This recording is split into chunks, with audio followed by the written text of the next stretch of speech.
Are you listening? With Gabriel about surfing, I talked with Gabriel about his time in teaching and like how he grew to become a teacher and an influence, which is a very positive influence for youth in our community. But everybody knows the man is an artist.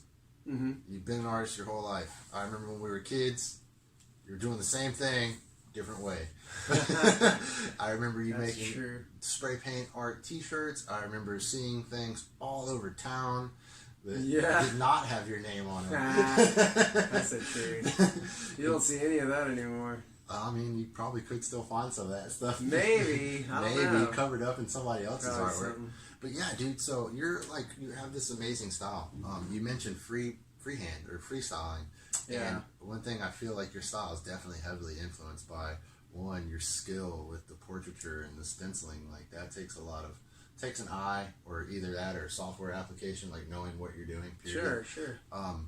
But like a lot of the stuff you've been doing lately, man, like a lot of this stuff, it really seems like your whole concept of the Be Free line, really seems like your style has adapted to freehanding. Like you could just throw down something sick, like with the color scheme.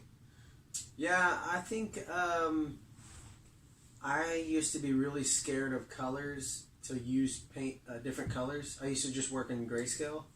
And when I went to college, here in Galveston College, I learned from Professor John Stovall, the art teacher there. He's a pretty awesome guy. He showed me not to be scared with color, and it really helped because, I mean, sure, I just took classes. I didn't really, like, go to school to learn art. I was already doing it at my house. But I did so much planning with art and color and I got to sketch it first. Not that I don't still do that, but not too long ago, about 3 or 4 years ago, I started recognizing that my work was so bland. And I thought, I need my work to excite me again. You know what I mean? Like, I was excited and then I lost the excitement. And I was like I guess a writer would say a writer's block. Yeah. So I kind of had that as a painter. And then I just completely started doing things without planning it. And I just said, I'm just going to go up to the wall at the next hangout festival, mural festival, or whatever, and not have a plan. Even if they ask me, I'm like, no, I'm just going to go off the top of my head. And I had to force myself to get out of my comfort zone. And that was a very uncomfortable thing for me. But I told myself, I need to learn how to do this without. And that makes you so much stronger, because then your challenge is like, woo, it's you challenging yourself. It's not competing anymore with anybody. It never really was. But you gain everything you learn, and it's like everything you've absorbed comes out. So, and I observe a lot of artwork. I observe styles, techniques, and things. Not that I'm trying to take those, but I'm trying to like utilize them to manipulate my own thing. And with color, I come from the beach, so there's tons of color at the beach. There's tons, and my palette is usually teal and peach, or teal and pink, or some kind of warm and cold. That's usually what I go and put those two together, that combination. It works great. Another local popular artist I know, she likes to make fun of, she's not from here, she likes to make fun of some of the older ladies that paint things here, and she calls them palm tree painters. And I've heard somebody else say, like, yeah, you can tell this dude's from the island, but he doesn't paint stuff that's like just palm trees and pelicans and sunsets. I do, but I don't do that on my own. But they went on to say, he's like, yeah, dude, he's like one of these typical island artists, except on acid or something. And I'm like, he's actually completely sober. I like that. But I like that description. Not that I'm on drugs, but yeah, I like experimenting with it, man. And I like it to be... honestly, I just go back to the kid state of mind. It's like to be free, huh? I just like to be free with it, and like just like I'm drawing all over a paper, like a kid. Like I see kids draw stuff now, and I've learned so much about art by doing it, not by book smart. That I've learned to appreciate abstract art in a whole nother realm. Like, wow, I used to not get it, not understand it. It was just kind of on the side, like, oh, I don't do abstract. I'm going for the realistic stuff. And that's what everybody usually falls into. A lot of people fall into that. Not everybody, but a lot of people fall into that. And I hate that.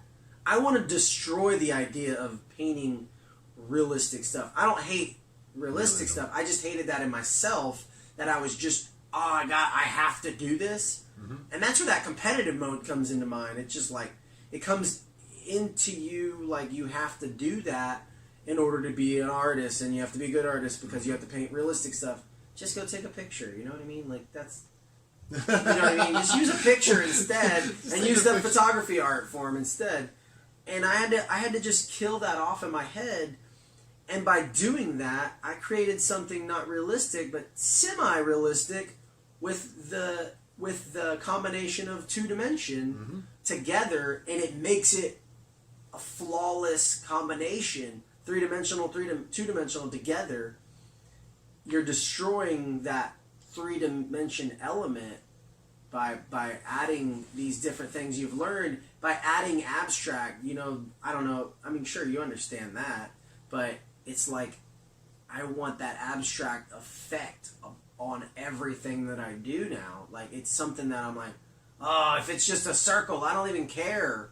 You know, I do a lot of circular stuff. Yeah, you do a lot of circles, but I that do have lines going through them, and each one changes the color, like and overlays. One of the things about color, that's color blocking, one of the things I love about that, and now I've started doing a lot more, well, in the past, like, year or two, I've done design blocking, which is something goes through something and it changes the entire color and design of it. And it's not super technical, it's just simple. But like this, I mean, you would see this bike right here. Oh, yeah. The triangle totally changes the design of the bike, but it keeps the silhouette of the bike in there, so you still know what it is. Yeah. And it's still something that's realistic, but it's not... it's just kind of a dreamland, kidland. Exactly. You know, it's like you're a filter. It's a filter of joy, really, is what I see it as. It's like a filter of, oh, that's fun. That doesn't look real. I love that. But I know what it is. So, you know, it's not, you're not going, I'm kind of just zoning into more and more of a kid's state of mind. Is just free expression. Yeah, just that, not necessarily a free expression, but it's more...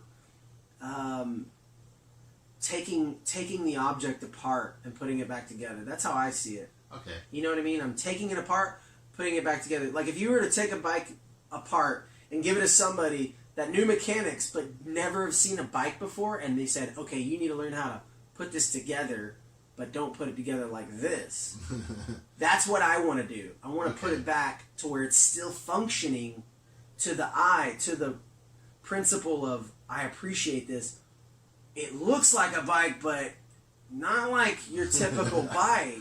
I want it to be something different, but still functioning. You know what I mean? Yeah. That's what I'm constantly going after. And that is non-stop. It's constantly feeding. Like, it's like, oh my gosh. And then you observe other people's work, and you just appreciate it. You know, you don't think, oh, why can't I paint like them? Sure, they're amazing painters. They went through a whole different lifetime of things. Exactly. Just paint the way you paint. But appreciate how they're painting, the way they're painting, how they got there. And that is massive. Like, that will change the way you think about artwork. The way you think about... And artwork is everywhere. It's insane. Mm-hmm. It's not just painting. That's crazy to even think that. So much art. But it's just awesome to think and appreciate the small, like, just recently I just started buying other artists' work because I just appreciate it so much now, and I still want to buy more and more works from artists. I just haven't done it, but I've only bought so many.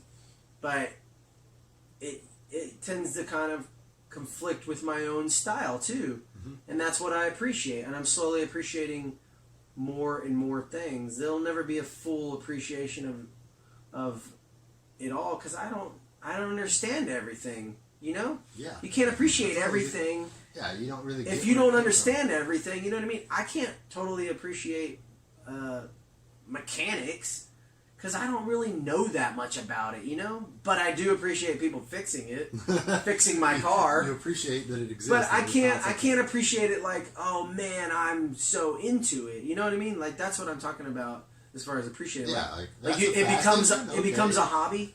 That's more of an appreciation of it. That's where I'm talking about, the principle of that. Cool. See, I wanted to really, like, I like that. The way you said breaking something down and putting it back in a way that is it still meets the archetype, or it still is fundamentally the same, but now it's influenced by your perception and your experience. Yeah, exactly. You're relaying your own experience of things, and with you, it's kind of like a natural thing that comes. I will say, like, I've seen a lot of the color blocking, and I've seen a lot of the circles and the swooping, and the Be Free line is something that I've seen a lot in all your recent work. But the two things that I've noticed forever is the Gabriel will spray paint anything. Like all of these, that's a piece of sheet, like siding, like aluminum siding or roofing. This is all recycled material, and it all looks great. Like you've maintained, like there are brackets and there are hinges on these pieces still, where there are parts of doors. There are old nails and staples still in things. So there's an entire lifetime of a lifetime behind these pieces before you even touch them. Yeah. And then you get those things. Like I remember, like 10 years ago, you were spray painting like the door to an antique fridge. Sure, yeah. Or something. Do you remember that piece? And it had like an old diner style RV thing, like one of the silver bulb style things painted on it. I remember that. Yeah, you did something like that, and you were doing it downtown. That was a while back. So I noticed the recycled materials and the stencil portraiture, which is sick, man. I dig it. For my paintings, yeah. That's always been there, huh? I was very heavily influenced starting with stencil work, which I still do. I do it all the time. Yeah. But I also was heavily influenced just by observing, not like personally influenced by.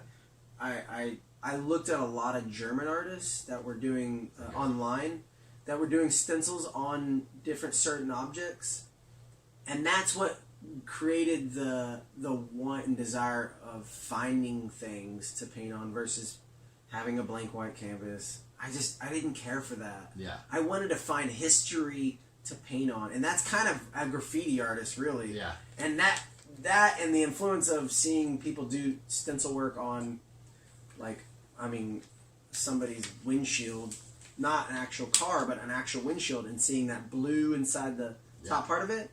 I don't know, I just saw stuff like that, and I was like, man, that is so much more fun to paint on.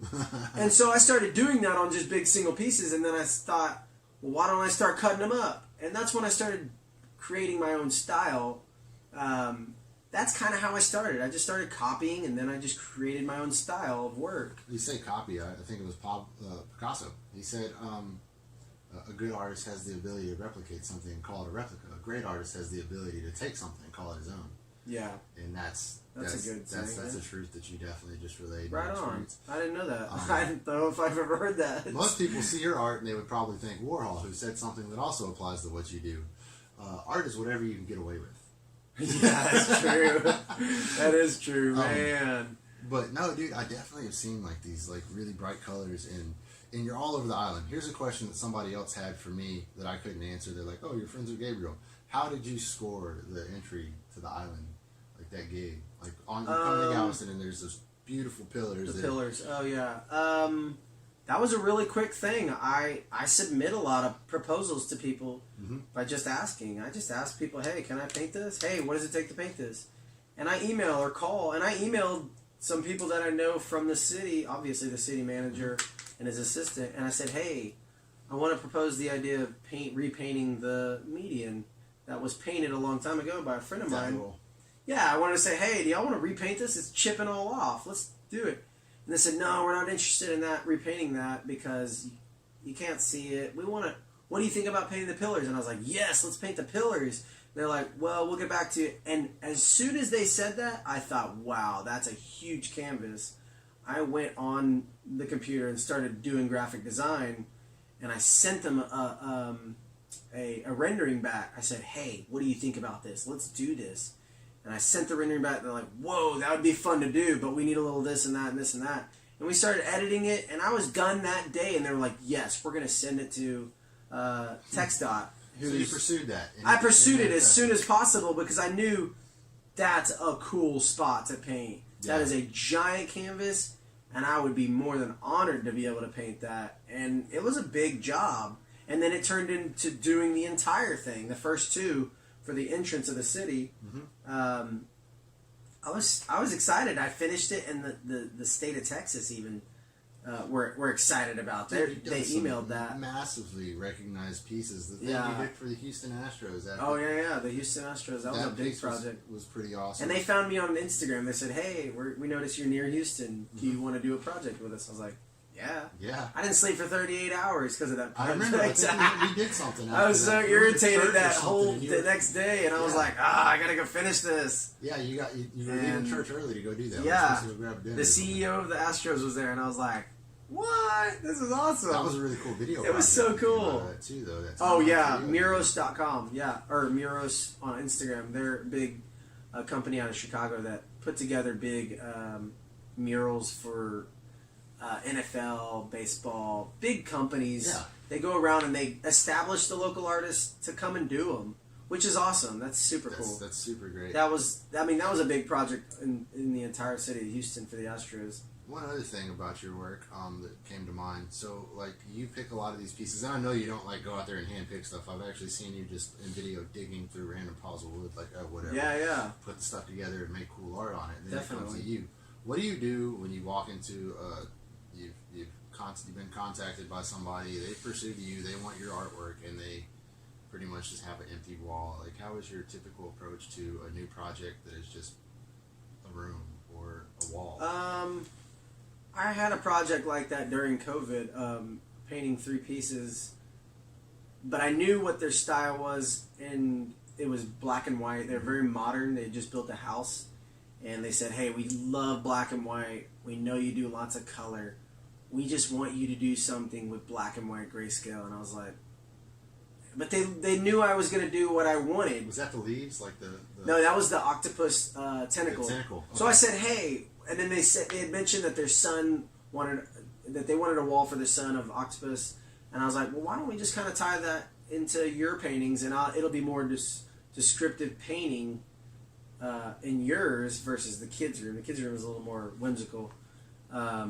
So they just let me be who I am. They saw my work on the pillars, and they said, "We love your work, but we want it grayscale." And I was like, "Let's do that." And they let me just do it, and I gave them sizes, and we just they ended up loving it. Like the first time, and I didn't have to repaint it, thank goodness, because I had to put that piece together.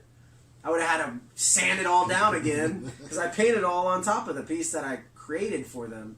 Oh. Yeah, I built the painting, that's how I do them, and they loved it because it was very rustic but very new, and that was right up their alley. And they had me do my Be Free line in like a Kermit the Frog green, because that was the color of their couches. The house, yeah. And that was it. They're very, very specific on that color too. And I was like, well, I can work like that. That's no big deal. I had a friend that did a lot of, you knew the guy, I just don't want to mention his name because he's not here, but he did a lot of pieces that looked like that. And yeah. He had a few people that... That's Adams. Okay, yeah. That's it. That looks like Adams. Yeah. I'm talking about Brandon Boyle. Oh, Brandon. Okay, yeah. So he just walked into this chick's house one time, and he's like, "Well, I see your couch and the plants and the walls. Okay, I got everything I need." That's cool. Hey, you know what I mean? Like, and he just did this big custom abstract piece for these people, and it was just like, this is the closest thing I have to their couch. These are 2 complementary tones. Seriously. Their plants, the pots. Boom. Let's just that happens. Hey, that's okay. Yeah, I could tell that was old Peterson right there. Yeah, I won that at a surf contest. He had donated to a surf contest. Nice. I kind of like how he left the knot exposed. So yeah, yeah. You really don't pursue a lot of your work, do you? Or do you pursue a lot of your work, or does it come and just fall into your lap? Like, as far as what keeps you going. You mean pursue like my work? How? The work that pays. Like. Do I go after it? Do you have to or no? Yeah, I do. I still do. I have to follow up. It's still business. I have to do a lot of the business end of it. This past year, I haven't done that much. This year alone, because I've been flooded with work. So I'm just like, you know what? I'm okay with this because I'm actually painting what I want to paint. So I haven't really I've done more like, I guess you would say commission, but it's not like custom. It's my own paintings or my own wall that I want to paint for people. It's not like I haven't actually been doing any paintings for myself at my house lately. I've done maybe a few, but not a lot. Mainly because I do a lot of walls too, so I'm not home a lot. Yeah. So I'm just out of sight most of the time. Corpus. I've done a couple things in corporate. So I've got a lot of things. They're paying like a few. I like going out of town too to go paint, which is a blast. Why not? If I can do that, I'm going to do that. And you can write off the whole trip for work. Oh yeah, that's nothing. I just like traveling with it. It's fun, and I've started applying to out of town jobs that I know I can go and do, and festivals. Obviously, before COVID, I was applying to festivals and they all got canceled. Whatever. Yeah, I know you okay. did. You did that one competition. And I know you didn't do much in retail, but you won the competition, which was pretty awesome.